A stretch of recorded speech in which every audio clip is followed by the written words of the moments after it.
Hello बच्चों, आपका हमारे चैनल हिंदी वाणी में स्वागत है। आज हम पढ़ेंगे कक्षा 9वीं की पाठ्यपुस्तक क्षितिज का 11वां पाठ। पाठ का नाम है सवैये तथा इनके लेखक रसखान जी हैं। रसखान कृत प्रथम तथा द्वितीय सवैये में कृष्ण और कृष्ण भूमि के प्रति उनका प्रेम भाव व्यक्त हुआ है। यानी रसखान जी कृष्ण और कृष्ण भूमि यानी ब्रज की भूमि से बहुत अधिक प्रेम करते हैं। प्रथम सवैये में रसखान ने अपना प्रेम भाव व्यक्त करते हुए कहा है कि उन्हें जो भी जन्म मिले वो केवल ब्रज भूमि में ही रहना चाहते हैं।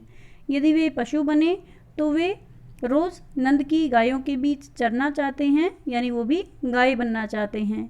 यदि वे पत्थर बने तो गोवर्धन पर्वत का पत्थर बनना चाहते हैं जिसे श्री कृष्ण ने धारण किया था। यदि वे पक्षी बने तो उनका बसेरा यमुना के तट पर हो। इतना ही नहीं, वे श्री कृष्ण के द्वारा धारण की हुई लाठी व काली कमली पर तीनों लोकों के राज को न्यौछावर करना चाहते हैं। यानी श्री कृष्ण जिन वस्तुओं का प्रयोग करते थे वे उन्हें सबसे अधिक मूल्यवान प्रतीत होती हैं। वे उनके साथ गाय चराने के लिए हर प्रकार की संपत्ति व सुख त्यागने के लिए तत्पर हैं। यानी जो रसखान जी हैं वो श्री कृष्ण के साथ गाय चराना चाहते हैं। वे ब्रज के वनों और तालाबों पर करोड़ों सोने के बने महलों को न्यौछावर कर देना चाहते हैं।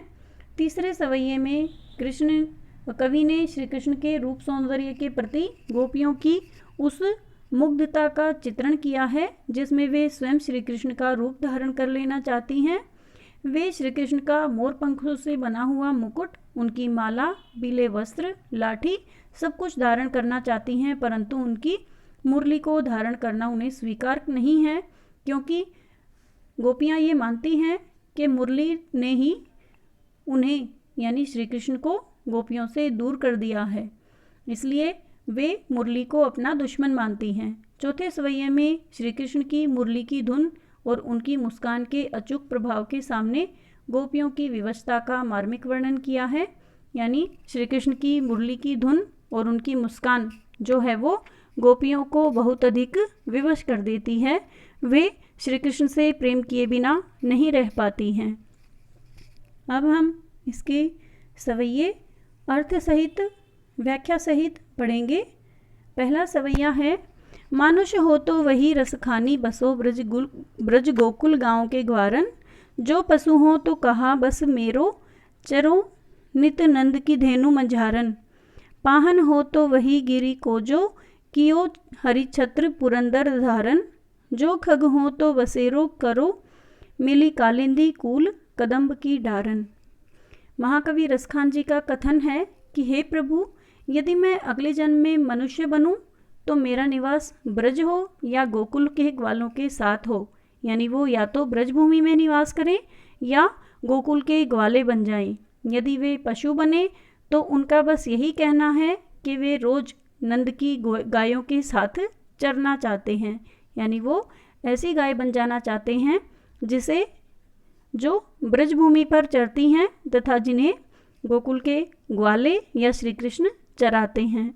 हे ईश्वर, यदि मैं पत्थर बनूं तो उस गोवर्धन पर्वत का पत्थर बनूं जिसे श्री कृष्ण ने अपनी उंगली पर धारण करके इंद्र के क्रोध से गोकुल की रक्षा की थी। हे प्रभु, यदि मैं पक्षी बनूं तो मेरा बसेरा यमुना तट के कदम की पेड़ की शाखाओं पर हो। यानी कहने का भाव यह है कि रसखान जी श्री कृष्ण का सानिध्य पाना चाहते हैं, श्री कृष्ण की समीपता पाना चाहते हैं। प्रस्तुत पंक्तियों में कवि रसखान का श्री कृष्ण एवं उनके गांव गोकुल ब्रज के प्रति अपार प्रेम का वर्णन हुआ है। कवि के अनुसार ब्रज के कण कण में श्री कृष्ण बसे हुए हैं, इसलिए वो चाहे जो भी जन्म ले या जिस भी रूप में धरती पर आए, उनकी बस एक ही इच्छा है, एक ही शर्त है कि वो ब्रज में जन्म ले। अगर वो मनुष्य के रूप में जन्म ले तो वो गोकुल के ग्वालों के बीच में जन्म लेना चाहते हैं। अगर वो पशु के रूप में जन्म ले तो वो गोकुल के गायों के संग विचरना चाहते हैं या उनके साथ रहना चाहते हैं। अगर वो पत्थर भी बने तो उसे गोवर्धन पर्वत का पत्थर बनना चाहते हैं, जिस गोवर्धन पर्वत को श्री कृष्ण ने इंद्र के प्रकोप से गोकुल वासियों को बचाने के लिए अपनी उंगलियों में उठाया था। और अगर वो पक्षी भी बने तो वो यमुना के तट पर कदम्ब के पेड़ों में रहने वाले पक्षियों के साथ रहना चाहते हैं। इस प्रकार कवि चाहे कोई भी किसी भी रूप में जन्म ले, वो रहना ब्रज की भूमि में ही चाहते हैं, किसी और स्थान पर वो नहीं रहना चाहते और ना ही जाना चाहते हैं। हमारा दूसरा सवैया है, या लकुटी अरु कमरिया पर राज तिहुपुर को तजी डारों, आठहूँ सीधी नवो निधि के सुख, आनंद की गाई चराई बिसारों। रसखान कबो इन आखिन सो, ब्रज के बन बाग तड़ाग निहारो, कोटिक एकल धोत के धाम, करील के कुंजन ऊपर वारों।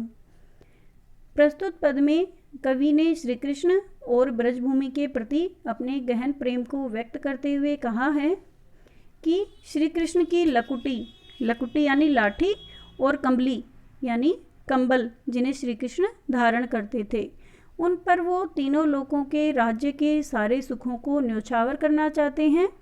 नंद की गायों को चराने के लिए मैं 8 सिद्धियों और 9 निधियों के सुख को भी भुला दूंगा, अर्थात त्याग दूंगा। रसखान कवि जी कहते हैं कि मैं अपनी आँखों से ब्रज के बाग बगीचे और तालाबों को देखने के लिए अत्यंत व्याकुल हूँ। मैं ब्रज के वृक्षों के समूहों पर, जहाँ कभी श्री कृष्ण खेलते व गायों को चराते थे, सोने से निर्मित भवनों को या सोने से निर्मित करोड़ों भवनों को भी न्यौछावर कर सकता हूँ। यानी रसखान जी ने श्री कृष्ण के प्रति अपने अनन्य प्रेम को इस पद के द्वारा प्रकट किया है। अब हम भावार्थ पढ़ लेते हैं। प्रस्तुत पंक्तियों में कवि रसखान का भगवान श्री कृष्ण एवं उनकी वस्तुओं के प्रति बड़ा गहरा लगाव व प्रेम देखने को मिलता है। वे श्री कृष्ण की लाठी और कंबल के लिए तीनों लोकों के राज पाट तक छोड़ने के लिए तैयार हैं। अगर उन्हें नंद की गायों को चराने का मौका मिले तो इसके लिए वो 8 सिद्धियों और 9 निधियों के सुख को भी त्याग सकते हैं। जब से कवि ने ब्रज के वनों, बगीचों, तालाबों इत्यादि को देखा है, वे इनसे दूर नहीं रह पा रहे हैं। जब से कवि ने करील पेड़ की लताओं के घर को देखा है, वो इनके ऊपर करोड़ों सोने के महलों को भी न्योछावर करने के लिए तैयार हैं। यानी कवि रसखान जी श्री कृष्ण की वस्तुओं तथा उनसे संबंधित सभी स्थानों के लिए हर प्रकार की सुख सुविधाएं व हर प्रकार का धन न्योछावर करना चाहते हैं।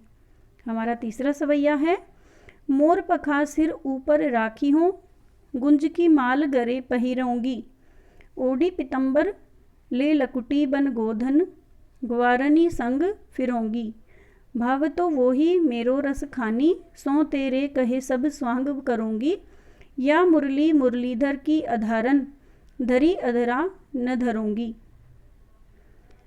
एक गोपिका अपनी सखी से कहती है कि वह श्री कृष्ण के लिए कोई भी रूप धरने के लिए तत्पर है, यानी श्री कृष्ण के प्रेम के कारण वह श्री कृष्ण जैसा बनना चाहती है।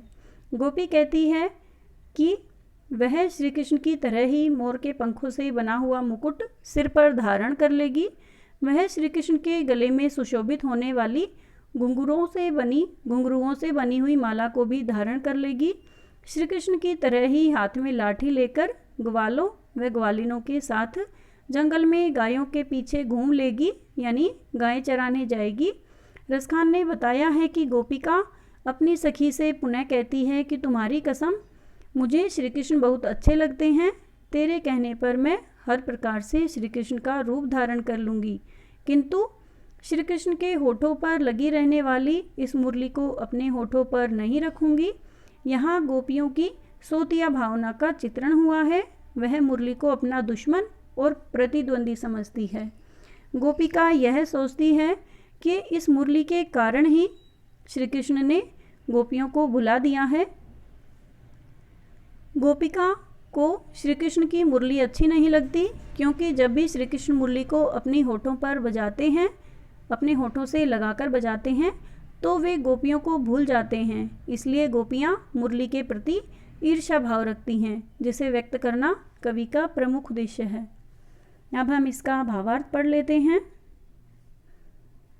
प्रस्तुत पंक्तियों में रसखान ने श्री कृष्ण के से प्रेम करने वाली गोपियों के बारे में बताया है, जो एक दूसरे से बात करते हुए कह रही है कि वो कन्हैया के द्वारा उपयोग की जाने वाली वस्तुओं को उपयोग करके कन्हैया का रूप धारण कर सकती है, यानी वो आपस में श्री कृष्ण का रूप धारण करके अपना मन बहला सकती हैं, ताकि उन्हें ऐसा लगे कि श्री कृष्ण उनके समीप हैं, सिवाय एक चीज़ के कि वे कन्हैया की मुरली को नहीं धरेंगी, यानी श्री कृष्ण की मुरली को अपने होठों से नहीं लगाएंगी। यही नहीं, गोपियाँ कह रही हैं कि अपने सिर पर श्री कृष्ण की भांति मोर पंखों से बना हुआ मुकुट धारण कर लेंगी, अपने गले में कुंज की मालाएं भी पहन लेंगी और उनके समान पीले वस्त्र भी पहन लेंगी, और अपने हाथों में लाठी लेकर वो वन में ग्वालों के संग गायों को भी चरा देंगी।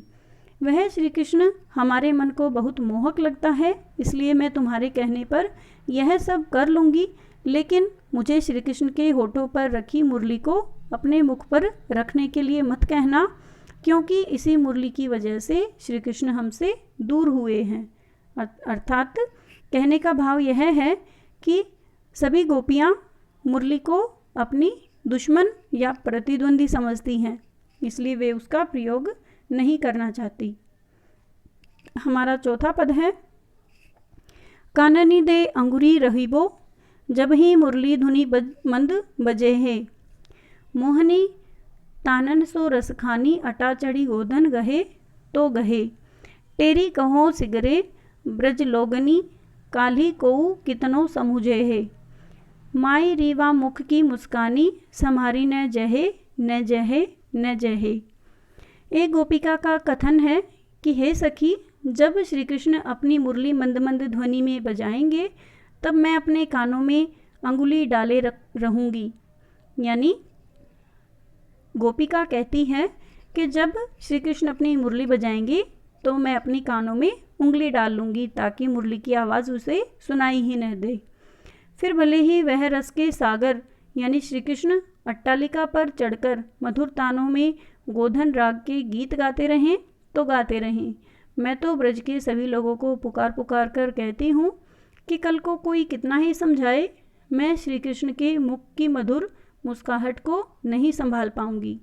कहने का भाव यह है कि गोपिका श्री कृष्ण की मुरली की मधुर ध्वनि से अत्यंत प्रभावित है। वह अपने मन को संयम में नहीं रख पाती, अपने मन को नियंत्रित नहीं रख पाती।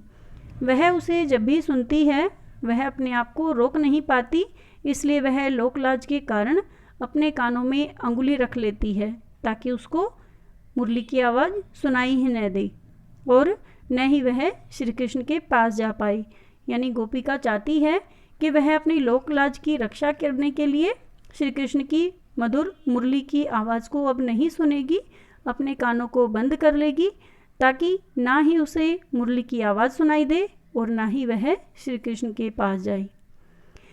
गोपिका ब्रज के लोगों को पुकार पुकार कर कहती है कि कल को मुझे कोई कितना ही क्यों न समझाए, परंतु मैं श्री कृष्ण की मधुर मुस्कान को संभाल नहीं पाऊंगी, अर्थात वह उसकी मुस्कान पर मोहित हुए बिना नहीं रह सकेगी। उसका अपने मन पर कोई भी नियंत्रण नहीं है।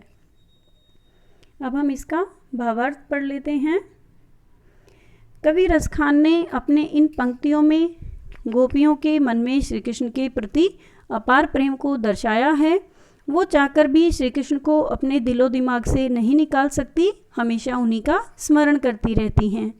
इसलिए वे कह रही हैं कि जब श्री कृष्ण अपनी मुरली बजाएंगे तो वो उनसे निकलने वाली मधुर ध्वनि को नहीं सुनेंगी। वे अपने कानों में हाथ रख लेंगी, फिर चाहे श्री कृष्ण किसी भी महल के ऊपर चढ़कर अपनी मुरली से मधुर ध्वनि क्यों न बजाएं और गीत ही क्यों न गाएं, मैं जब तक उन्हें नहीं सुनूंगी तब तक मुझ पर उनका कोई भी असर नहीं होने वाला। कहने का भाव यह है कि गोपिका यदि मुरली की मधुर ध्वनि सुन लेती है तभी वह अपने आप पर नियंत्रण नहीं रख पाती।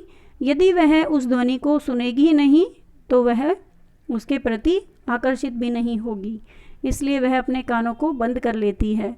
लेकिन अगर गलती से भी उसकी मधुर ध्वनि मेरे कानों में चली गई तो फिर गांव वालों मैं अपने बस में नहीं रह सकती। मुझे फिर चाहे कोई भी कितना भी समझाए, मैं समझने वाली नहीं हूँ। गोपियों के अनुसार श्री कृष्ण के मुख में मुस्कान इतनी प्यारी लगती है, या श्री कृष्ण के चेहरे पर जो मुस्कान है वह इतनी मनमोहक लगती है कि उसे देखकर कोई भी उसके बस में आए बिना नहीं रह सकता, उस पर मोहित हुए बिना नहीं रह सकता। और इसी कारण वश गोपियाँ कह रही हैं कि उनसे श्री कृष्ण का मोहक मुख देखकर संभाला नहीं जाएगा, या वे यदि इस मधुर ध्वनि को, मुरली की मधुर आवाज़ को सुन लेंगी तथा श्री कृष्ण की मधुर मुस्कान को देख लेंगी तो वे अपने आप पर नियंत्रण नहीं रख पाएंगी तथा श्री कृष्ण के पास चली जाएंगी। उम्मीद है बच्चों आपको ये सवैये अच्छे से समझ में आ गए होंगे। अगले भाग में हम इस पाठ से लिए गए अभ्यास के प्रश्नोत्तर पढ़ेंगे। आपको यह वीडियो कैसा लगा हमें कमेंट करके ज़रूर बताएं, और आपको यदि यह वीडियो अच्छा लगा तो आप इसे अपने दोस्तों के साथ ज़रूर शेयर करें। धन्यवाद।